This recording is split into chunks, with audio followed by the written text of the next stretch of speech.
The bad news about the vandalism in the market put a damper on the rest of our shopping trip.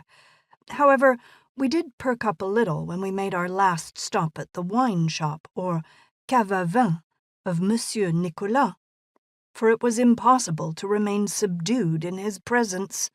"Madame Shield!" he cried when we crossed the threshold, as if it was some sort of stupendous miracle that she'd appeared. He pronounced her name as most French people did, like Shield. "And la charmante Mademoiselle Knight. To what do I owe this greatest of honors, madame and mademoiselle?" His hand gestures were as effusive as his words, and the thick gold rings he wore glinted with every movement. A trail of cigarette smoke followed from the stub he held between two fingers.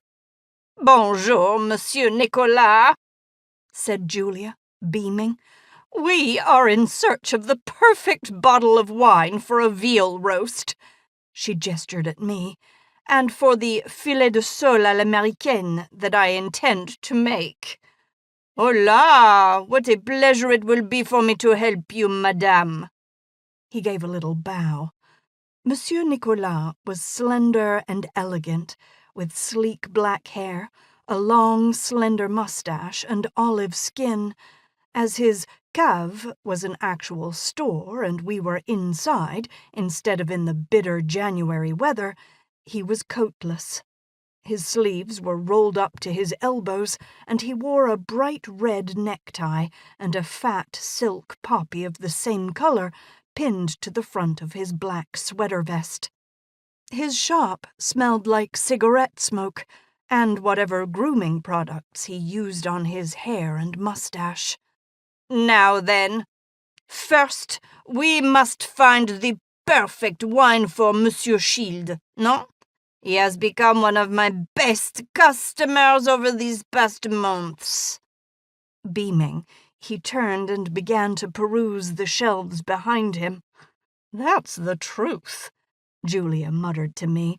"Paul's been building up quite a wine cellar. Thank goodness we've got extra money from my trust, or we'd be broke over how much we spend on food and drink. It's a good thing we mostly eat at two-forker restaurants." Two-forker restaurants were those in the Michelin Guide with a rating of 2 crossed forks, meaning they were of medium cost and quality. Julia laughed joyously, practically dancing on her tiptoes. "We're so lucky, Tabs. I just want you to be lucky, too. And I'm so looking forward to tomorrow night's wine club meeting. It's not just the club. They can bring guests, too, and that's why you have to come."